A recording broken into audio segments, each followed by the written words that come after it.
Hello friends, मैं आपके सामने केमिकल रिएक्शन का पार्ट 9 लेकर आ गया हूँ। जैसा कि मैं पिछले क्लास में आपको बताया था कि इस क्लास में मैं आपको जितने भी बुक में एक्टिविटी दिए हुए हैं उसके बारे में बताऊंगा। तो एक चीज़ मैं बता देना चाहता हूँ कि आपको फर्स्ट चैप्टर में जहाँ तक आपका सिलेबस है उसमें 11 एक्टिविटी है और ये सारा एक्टिविटी को बारी बारी से आपको पढ़ना है और साथ ही साथ उसके ऊपर का जो भी थ्योरी है उसको पढ़ लेना है और साथ ही साथ जो भी उसमें कंसेप्ट्स आएंगे उस सबको क्लियर करते चल जाना। तो एक तरीक़ा से मैं ये कह सकता हूँ कि ये एक्टिविटी के साथ मैं आपको ना पूरा चैप्टर का रिवीजन करने के लिए बोल रहा हूँ और एक्टिविटी को मैं समझा देता हूँ क्योंकि अभी स्कूल खुला हुआ नहीं है और इसके कारण जैसे ये सारी चीज़ें आपको लैब में होना है। कितने स्कूल में तो लैब भी नहीं होते हैं होंगे, लेकिन इस एक्टिविटी को जानना बहुत ज़रूरी है और इससे आपका और भी जो भी कंसेप्ट है वो क्लियर होगा। और इसको मैं पूरा चैप्टर का थ्योरी इंड करने के बाद इसलिए बता रहा हूँ कि बीच में भी मैं एक आध दो एक्टिविटी बताया होऊंगा, चाहे 3-4 भी बता दिया होऊंगा, कोई मतलब दिक्कत नहीं उसमें, लेकिन पर्सनली अब इसको पार्टिकुलरली इसी पे ध्यान देना है। इससे क्या होगा आपको कि आपका पूरा रिवीजन भी हो जाएगा और इस पे आप सारा कंसेप्ट भी क्लियर होंगे। तो फर्स्ट एक्टिविटी में हम चलते हैं। तो देखिए, इस फर्स्ट एक्टिविटी में आप जाइएगा तो आप फिगर में देखिएगा तो क्या क्या चीज़ का यूज किया गया है। तो ये सब चीज़ कोई नई बात नहीं है, लेकिन आपको ये सब चीज़ यूज होगा तो आपको इसको समझ लेना है। जैसे यूज किया गया टोंग, बर्नर और वॉच ग्लास, ये चीज़ें 3 चीज़ को ये यूज किया होगा। तो ये टोंग जैसे किस तरह है कि ये चिमटा टाइप का है, ये ना जैसे किसी भी चीज़ को पकड़ने के लिए है, मतलब कुछ दूरी से आप उसको पकड़ सकते हैं। बर्नर सीधा पता चल रहा है कि ये जो है एक कंटिन्यू फ्लेम देगा जिसको कि आप आसानी से वो कर सकते हैं, टेढ़ा या सीधा जैसे आपको सुविधा लगे। और वॉच ग्लास क्या है कि ये जस्ट लाइक ऐसे करके शीशा का ये ग्लास है, इस पे कोई भी चीज़ को हम कलेक्ट करेंगे, है ना, इसमें होता है। तो ये जो रिएक्शन में है इसमें क्या होता है कि जो मैग्नीशियम का रिबन लिया गया है तो इसको सबसे पहले हम लोग पहले भी डिस्कस किए हैं कि इसको हम लोग क्या करते हैं कि पहले इसको साफ़ करते हैं सैंड पेपर से। सैंड पेपर से साफ़ करते हैं। तो सैंड पेपर से साफ़ करने से इसके ऊपर का जो मतलब ये क्या होता है कि ये रिबन जो जैसे क्या रहता है कि कोई भी अगर मैग्नीशियम का रिबन है तो इसके ऊपर ये सेल्फ इतना रिएक्टिव है कि लेयर इसके ऊपर बैठ जाता है जो कि स्टेबल होता है और हटता भी नहीं। ये चीज़ें मैंने आपको पहले बताया था, वो मैग्नीशियम ऑक्साइड ही होता है और ये प्रिवेंट करता है आपको फर्दर रिएक्शन से, है ना। तो अगर ये रिएक्शन से प्रिवेंट करेगा तो हमारा एक्सपेरिमेंट होगा ही नहीं। तो हम इसको पहले क्लियर कर लिए, फिर उसको टोंग से पकड़ कर वार्नर को ऊपर उसको लगे जिसमें कि फ्लेम निकलते रहेगा, आप उसको अपने बुक में देख सकते हैं। और फिर उसको वॉच ग्लास में हम कलेक्ट कर दिए तो ये जो जलता है, तो जब ये बर्न करता है तो ये पूरा डेजलिंग फ्लेम के साथ बर्न करता है ना, मतलब वो एकदम चमकते रहता है और इसमें आपका मैग्नीशियम ऑक्साइड इकट्ठा हो जाता है। तो अब इस रिएक्शन ये एक्टिविटी को हम समझ गए। अब इसमें चूंकि हम पूरा चैप्टर पढ़े तो आप देखिए समझिए, ये एक तरीका से कॉम्बिनेशन रिएक्शन है ना, क्योंकि दो जो है मिलकर एक कंपाउंड का फॉर्मेशन कर रहा है। 2 एलिमेंट है यहाँ पे, एक मॉलिक्यूल है, एक एलिमेंट है। अच्छा, दूसरा देखिए, मैग्नीशियम में ऑक्सीजन जुड़ा है, इस कारण से इसका हुआ है ऑक्सीडेशन और इसका हुआ है रिडक्शन। मैंने आपको पहले ही बताया था कि कभी कभी आपका चूंकि इतना सिलेबस लिमिटेड है तो आप एग्जैक्टली सारा चीज़, जैसे यहाँ हमको पता चल गया कि मैग्नीशियम में ऑक्सीजन जुड़ा तो ऑक्सीडेशन, और जो दूसरा बचा उसका अपने आप रिडक्शन हुआ होगा। ये मैं आपको पहले बताया कि एक ऑक्सीडेशन होगा तो दूसरा रिडक्शन होगा, क्योंकि हम लोग जो पढ़ते हैं वो रिडॉक्स रिएक्शन होता है जिसमें ऑक्सीडेशन एंड रिडक्शन साइमल्टेनियसली मतलब एक साथ होता है। यहाँ पे इस रिएक्शन से एक चीज़ हमको और क्लियर हो गया कि हमने टाइप्स ऑफ रिएक्शन पढ़ा, तो जैसे ये कॉम्बिनेशन रिएक्शन हुआ तो ये ऑक्सीडेशन एंड रिडक्शन भी हो सकता है। इसलिए मैं आपको बताया था कि ऑक्सीडेशन रिडक्शन जो है एक स्पेशल टाइप का रिएक्शन है, ठीक है। तो ऐसा नहीं है कि एक साथ कोई रिएक्शन जो टाइप्स है वो 2 तरह का नहीं हो सकता है, लेकिन हाँ एक दूसरे के अपोजिट भी बहुत सारा है। जैसे कॉम्बिनेशन के अपोजिट है आपका डिकम्पोजिशन, दोनों का डिफिनेशन जस्ट एक दूसरे के अपोजिट है। तो इस चीज को आप क्लियर कट समझ लीजिए कि जो भी कॉम्बिनेशन होगा वो डिकम्पोजिशन नहीं होगा, लेकिन ऑक्सीडेशन रिडक्शन दोनों में हो सकता है। चलिए इस एक्टिविटी को आप जरूर पढ़िए, अच्छे से वो कीजिए। फिगर बना सकते हैं तो बनाइए, मैं यहाँ पे फिगर बनाऊंगा तो वो और लेट करेगा, लेट होगा वो सब बनाने में, इसलिए मैं वो छोड़ के आपको समझा दिया हूँ। आप बुक से उसको बना लीजिए और इसके ऊपर का भी थ्योरी को जरूर पढ़ें। नेक्स्ट जो एक्सपेरिमेंट है उसमें अब सीधा मैंने यहाँ डायरेक्ट रिएक्शन लिख लिया है, लेकिन इसमें होता क्या है, ये जो एक्सपेरिमेंट है इसको जब आप देखिएगा तो इसमें बोला जा रहा है कि एक टेस्ट ट्यूब जो आप लीजिए, टेस्ट ट्यूब कैसा भी हो सकता है, लेकिन अगर इन जनरल बात कीजिएगा तो इस टाइप का हुआ टेस्ट ट्यूब। तो उस टेस्ट ट्यूब में क्या रहता है कि पहले से आप दिया हुआ लेड नाइट्रेट का सॉल्यूशन उसमें प्रेजेंट है, यानी PbNO3 का होल ट्वाइस। अब ऊपर से हम इसमें डॉट डॉट डॉट डॉट मतलब ये हम पोटेशियम आयोडाइड को ऐड कर रहे हैं। तो जब ये इसको हम ऐड करते हैं तो इसका रिएक्शन आपका ये होता है, पोटेशियम आयोडाइड लीड आयोडाइड बनता है और पोटेशियम नाइट्रेट बनता है। और ये जो लीड आयोडाइड है ये येलो कलर का होता है और साथ ही साथ ये प्रिसिपिटेट भी होता है, ये सॉलिड फॉर्म में होता है। ठीक है, तो अब यहाँ पे देखिए ये जो रिएक्शन है इसमें आयन का एक्सचेंज हुआ, तो ये double decomposition double displacement reaction हुआ, डबल डिस्प्लेसमेंट रिएक्शन हुआ और ये प्रिसिपिटेट बनाया, येलो फॉर्मेशन किया, तो ये इसको हम प्रिसिपिटेट रिएक्शन भी बोलेंगे, प्रिसिपिटेट रिएक्शन भी इसको हम बोलेंगे। लेकिन यहाँ पे आपको मैं बता देता हूँ कि ऑक्सीडेशन एंड रिडक्शन नहीं हो रहा है। तो क्या है कि ऑक्सीडेशन और रिडक्शन जो है आपका हर जगह नहीं होता है। तो उसमें एक एग्जांपल ये भी है कि डबल डिस्प्लेसमेंट रिएक्शन में ऑक्सीडेशन एंड रिडक्शन नहीं होता है, इवन प्रिसिपिटेट रिएक्शन में भी नहीं होता है। एक और जगह है जहां ऑक्सीडेशन रिडक्शन नहीं होता है, वो है न्यूट्रलाइजेशन रिएक्शन। न्यूट्रलाइजेशन रिएक्शन क्या है, ये जब आप आगे के चैप्टर में पढ़ेंगे कि एसिड और बेस रिएक्ट करता है तो वो फॉर्म करता है सॉल्ट प्लस वाटर। तो ये जो रिएक्शन है ये एसिड, ये दैट मीन्स कि रिडॉक्स रिएक्शन नहीं है। और जनरली आपका क्या होता है कि ज़्यादातर केसों में आपको रिडॉक्स रिएक्शन मिल जाएगा, लेकिन यहाँ पे ये डबल डिस्प्लेसमेंट रिएक्शन और न्यूट्रलाइजेशन रिएक्शन जो है आपका रिडॉक्स रिएक्शन नहीं है। इसका मैं एक एग्जांपल दे देता हूँ। HCl आपका एसिड है और NOH आपका बेस है। नेक्स्ट चैप्टर आप जैसे ही पढ़िएगा ये सारा चीज़ क्लियर हो जाएगा, एसिड और बेस, और ये रिएक्ट करके बनाता है NaCl और H2O। तो ये NaCl जो है वो हो गया सॉल्ट, ये हो गया एसिड, और ये इन जनरल सब पे लागू होता है, एसिड और बेस रिएक्ट करता है तो होता है। तो हम इस एक्टिविटी में आए, तो आप इसका ना एक तरह से जैसे ये वीडियो, इसका एक वीडियो है, आप डालिएगा यूट्यूब पे वीडियो में, तो आप देखिएगा कि जैसे जैसे पोटेशियम आयोडाइड आप डालते जाइएगा तो येलो कलर जो है नीचे धीरे धीरे बैठते चला जाएगा। तो इसका YouTube पे वीडियो अवेलेबल है, इसको आप जरूर देखें। इसीलिए मैं जहाँ पर भी ज़रूरत पड़ेगा वीडियो देखने का मैं आपको बता देता हूँ, और इसको ज़रूर देखें, क्योंकि आप स्कूल में तो अभी जा ही नहीं रहे, तो एक्सपेरिमेंट तो कर नहीं पा रहे होंगे।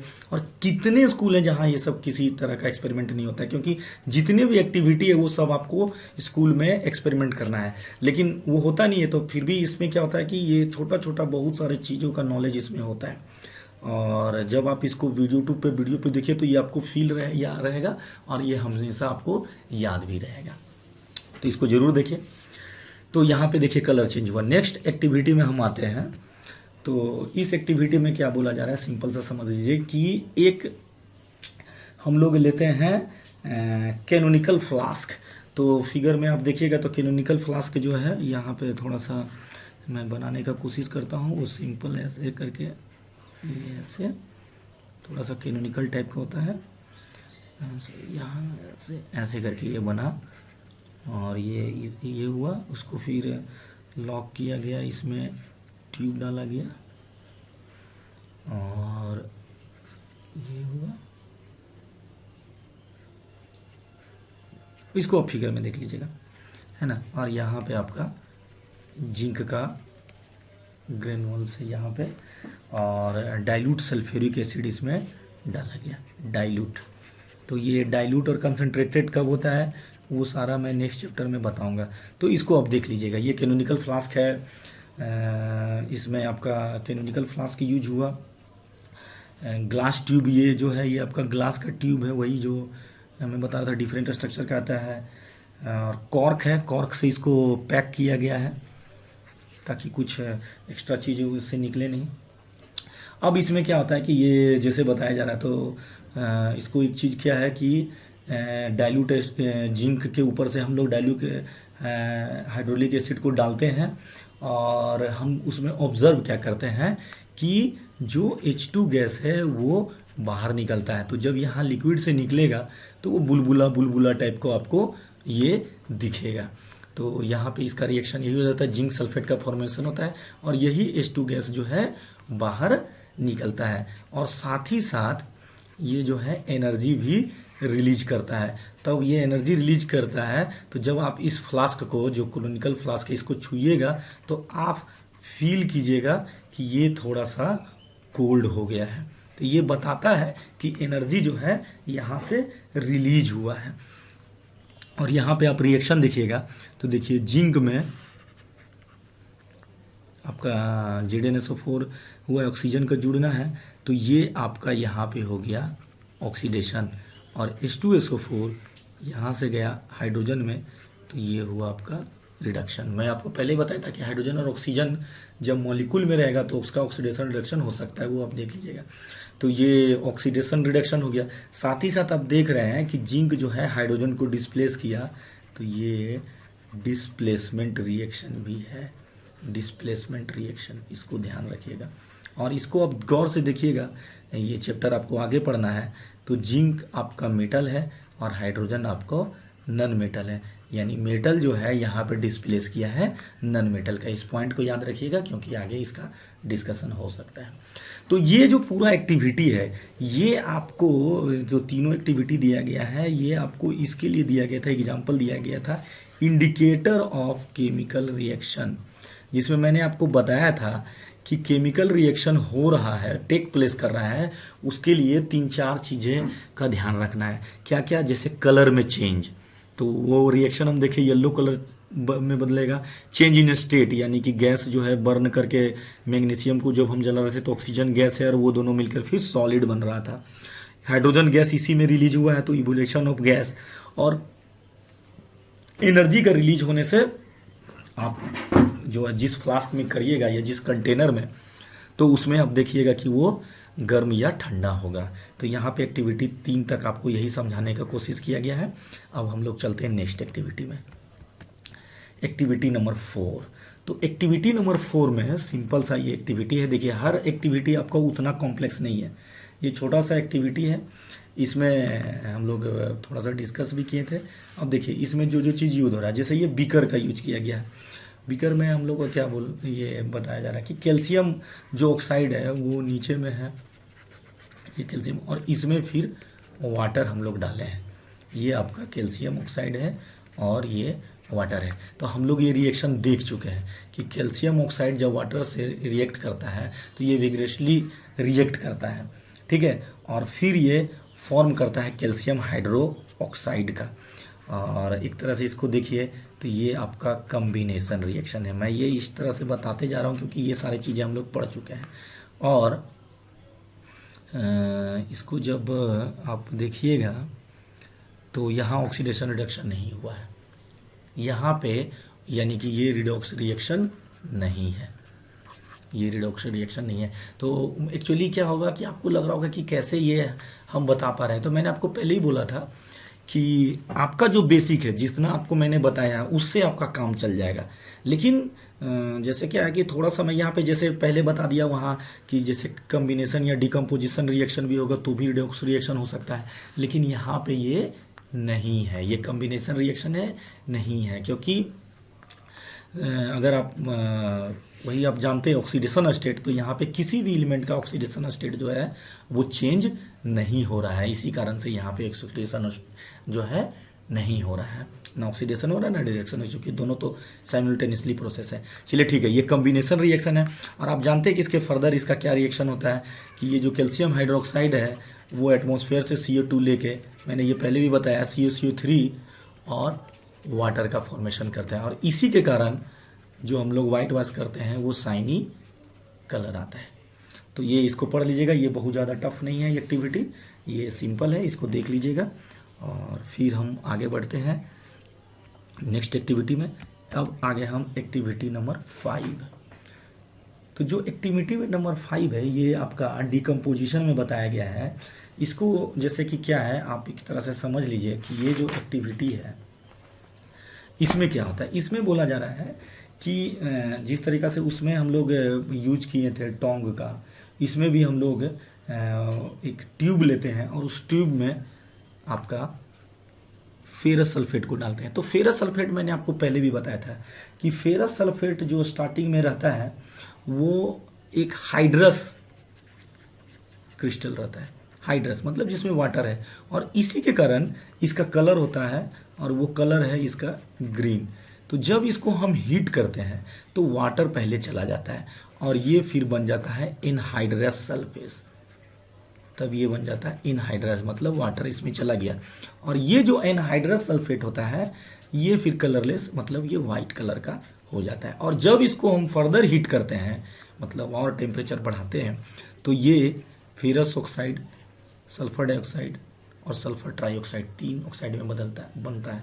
तो इसलिए जैसे जब इसको हम बर्न करते हैं, वही बर्नर से या स्पिरिट जो होता है, जो कि एक मतलब आपका रेगुलर फ्लेम देता है, और वही चिमटा से हम पकड़ लेते हैं फ्लास्क को और हम उसको थोड़ा सा तिरछा पकड़ते हैं। और ये ध्यान रखना है इसमें कि क्योंकि देखिए आपका ये सल्फर का गैस निकल रहा है, तो ये हमारे स्वास्थ्य के लिए हानिकारक है, क्योंकि हम लोग कोई भी चीज़ इनहेल कर सकते हैं, वो है सिंपली ऑक्सीजन। उसके अलावा अगर हम कुछ भी लेते हैं तो वो हमको इंटरनली इफेक्ट करता है।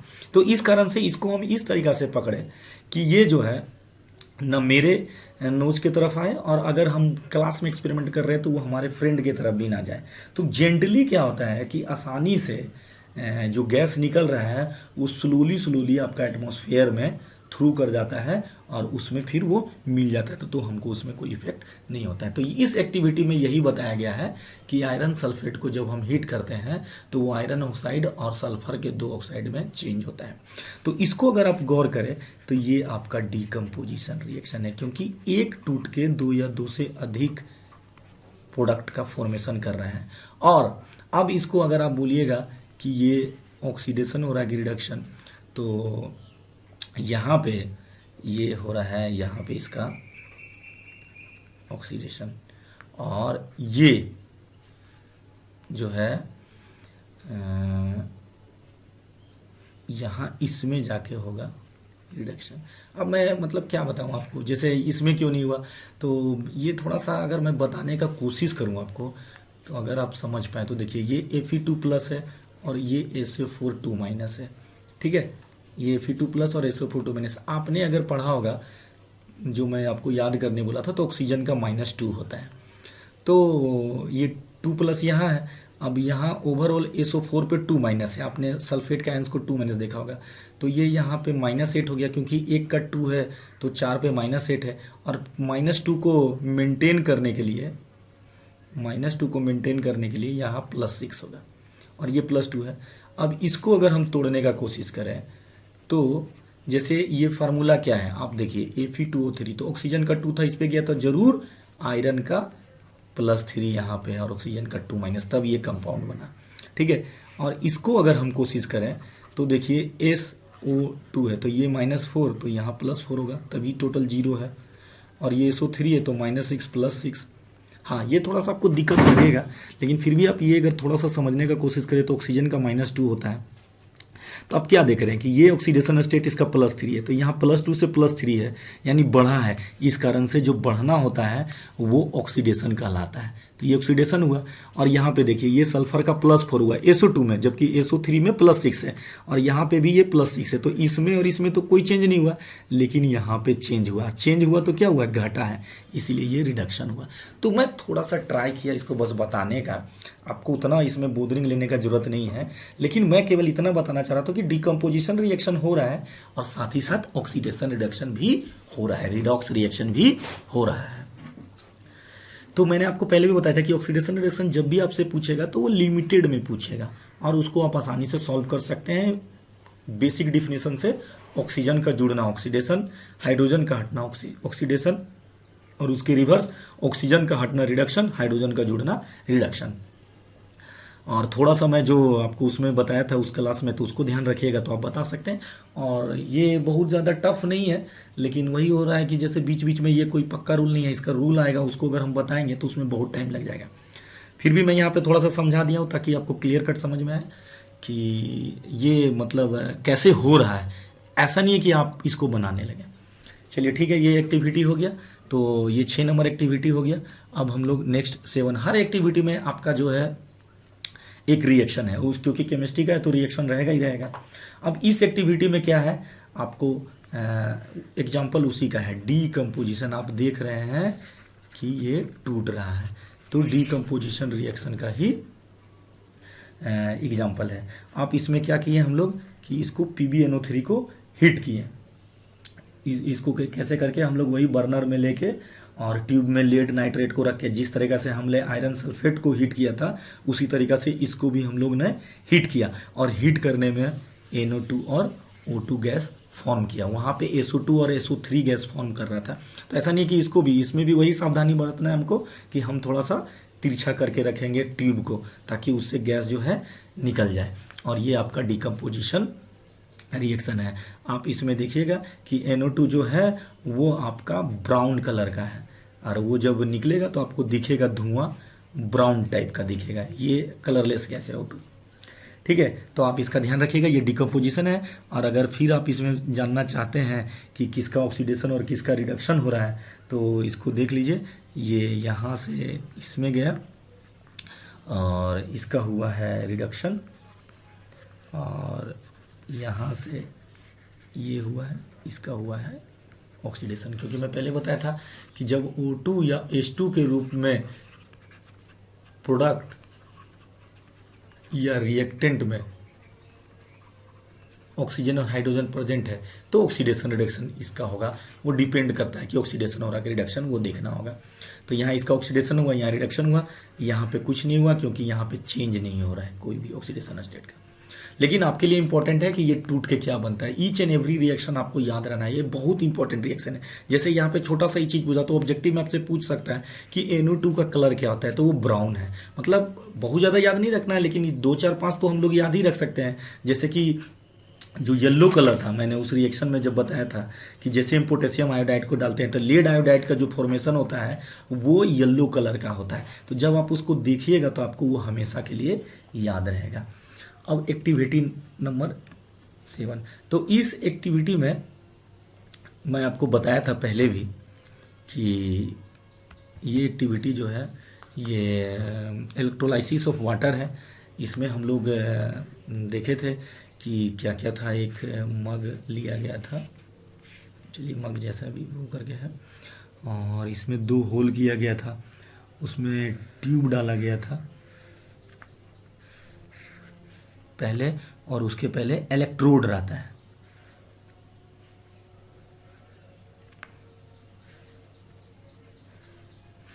और यहाँ पे उसको ब्लॉक भी किया गया था। जो होल हम लोग किए थे उसको रबर के कॉर्क से ब्लॉक किया गया था। यहाँ से पॉइंट निकाले थे, और पॉइंट निकाल के फिर इसको हम लोग रेगुलर इलेक्ट्रिसिटी का सप्लाई करने के लिए एक स्विच ऐसे करके दे दिए, कनेक्ट किए थे हम लोग बैटरी से। तो ये जो रिएक्शन है इसमें जैसे वाटर है प्रेजेंट, और इसमें हम लोग धीरे धीरे जो है रबर का ये स्टॉपर है, इसमें हम लोग ये डालते हैं आपका हाइड्रो डाइल्यूट सल्फ्यूरिक एसिड, ठीक है। H2SO4 जो है धीरे धीरे करके इसमें हम लोग डालते हैं। तो क्या होता है कि इसमें गैस कलेक्ट होता है। तो गैस कलेक्ट होता है तो हम देखते हैं कि जैसे मान लीजिए ये हाइड्रोजन गैस है और इसमें कलेक्ट हुआ O2 गैस, और ये मैं बताया था आपको कि ये कैसे होता है कि H2O जो है ये टूट के H2 प्लस O2 बनाता है। इसको अगर हम बैलेंस करें तो यहाँ 2H2 और 2O2 का फॉर्मेशन होता है। तो 2H2 जो हुआ ये वॉल्यूम में डबल रहता है, किसके तुलना में? ऑक्सीजन की तुलना में।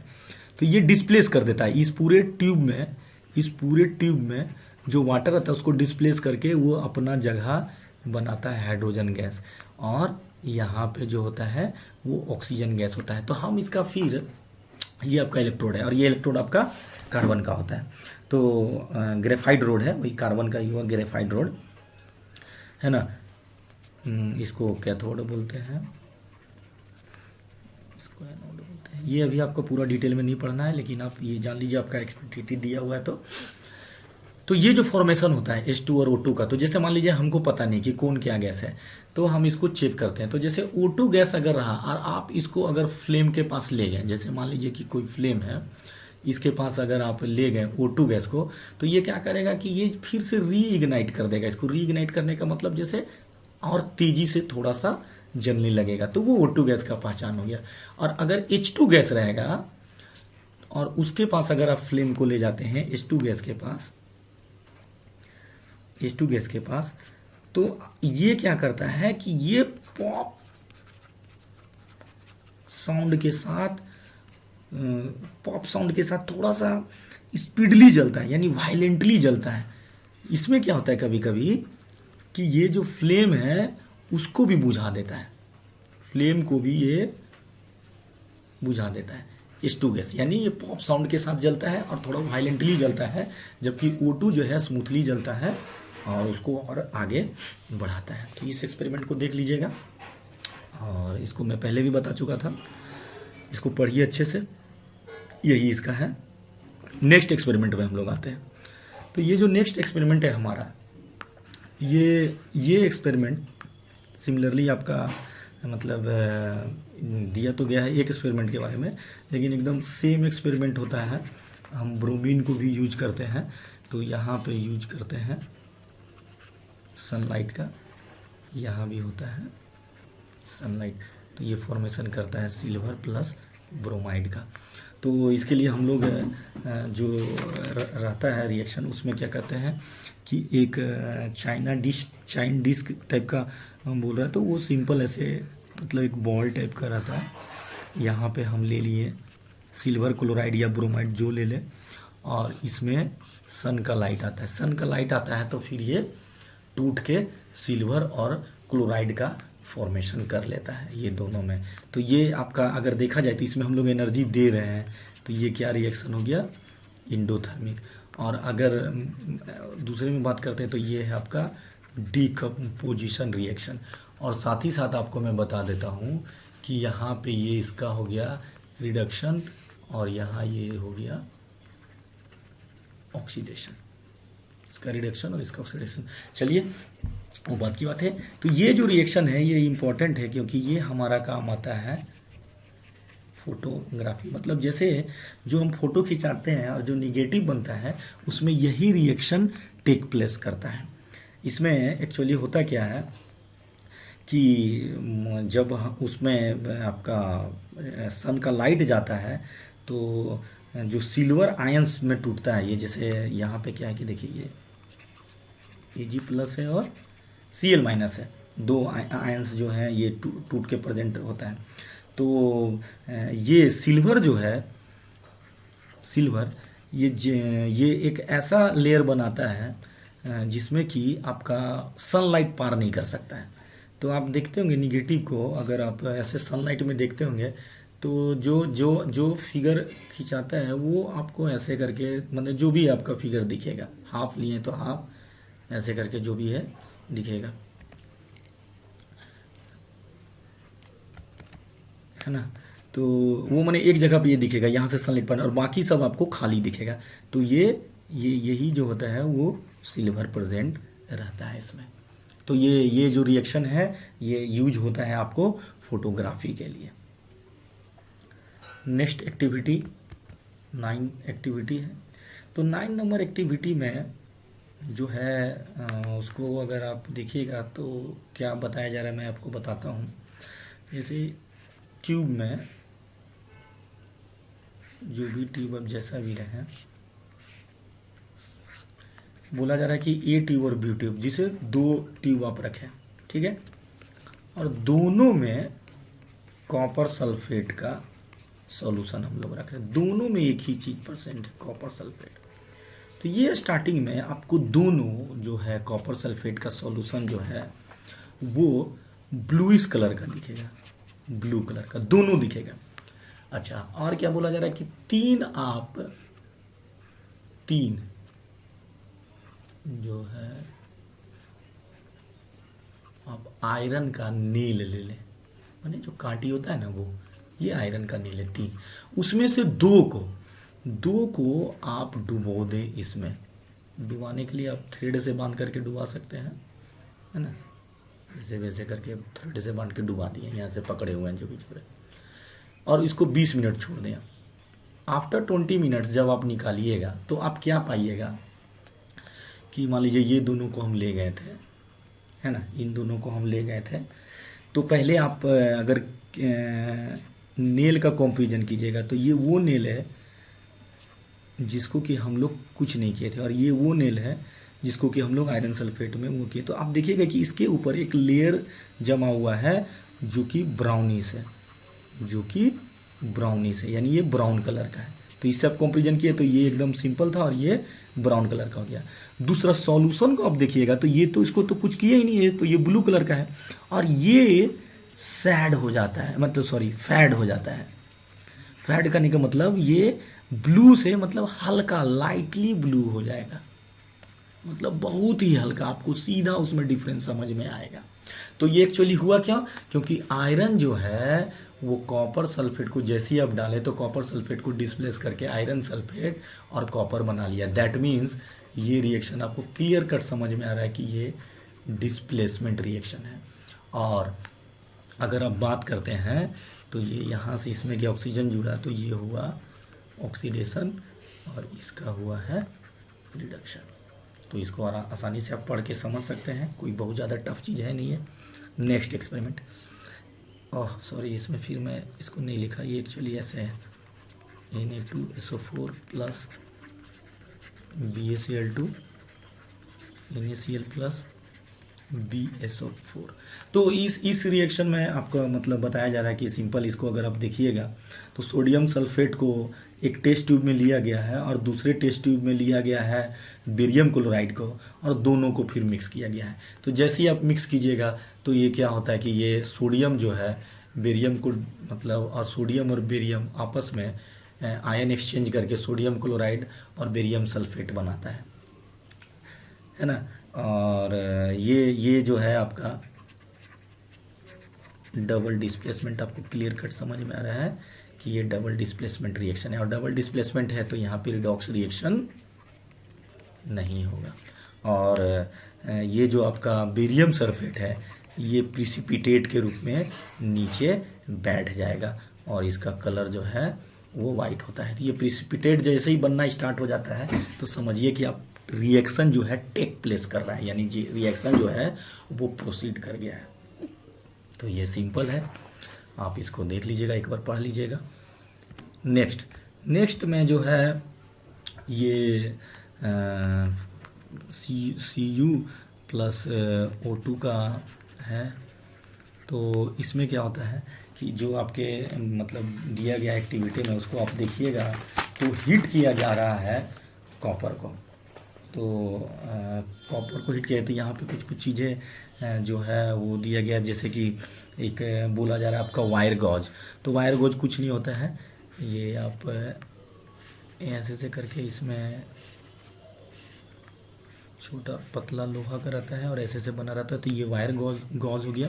इसके ऊपर आप देख रहे हैं कि वही चाइना डिश जो बॉल टाइप का रहता है वो रखेगा।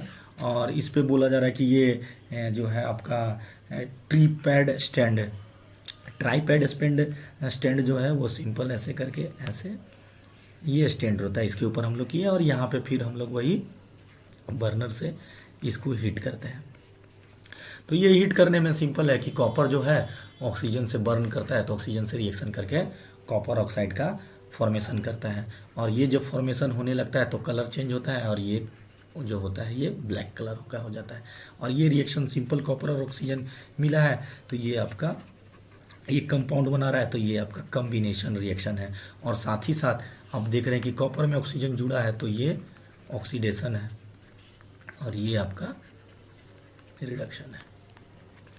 तो ये पूरा एक्टिविटी मैं क्लियर कर दिया हूँ, आप इसको ज़रूर देखें। जितना भी ये ट्राईपैड चाहे आपका वायर गॉज है, चाइना डिश है, ये सब वर्ड आपको आएगा और मैं इसको समझाने की कोशिश किया हूँ और आप भी इसको पढ़िएगा तो और समझिएगा, क्योंकि ये पार्ट जो है पूरा का पूरा लेबोरेटरी का चीज़ है। बहुत अच्छे से इसको थ्योरेटिकल क्लियर नहीं किया जा सकता है, लेकिन फिर भी मैंने कोशिश किया। इसी बहाने मैंने आपको ये बोला कि आप रिवीजन कर लीजिए, पूरा बुक को फिर से पढ़िए और ये सब चीज़ों को भी ज़रूर गौर कीजिए, क्योंकि ये छोटा छोटा चीज़ आपको कभी कंपटीशन या कहीं आगे मिलेगा तो आपको ये अनजान टाइप का ना लगे। इसलिए किसी भी एक्टिविटी को छोड़िए नहीं, ज़रूर पढ़िए।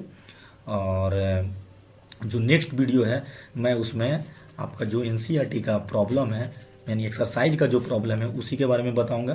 तो जिसमें कि मैं हम लोग 3 to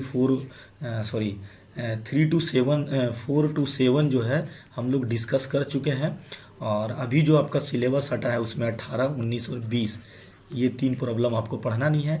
तो जितना भी रिमेनिंग है वो नेक्स्ट क्लास में मैं नेक्स्ट वीडियो में डिस्कस करूँगा। तो आप इस एक्टिविटी को पढ़िए और पढ़िए, इसको समझिए, बनाइए। Thank you.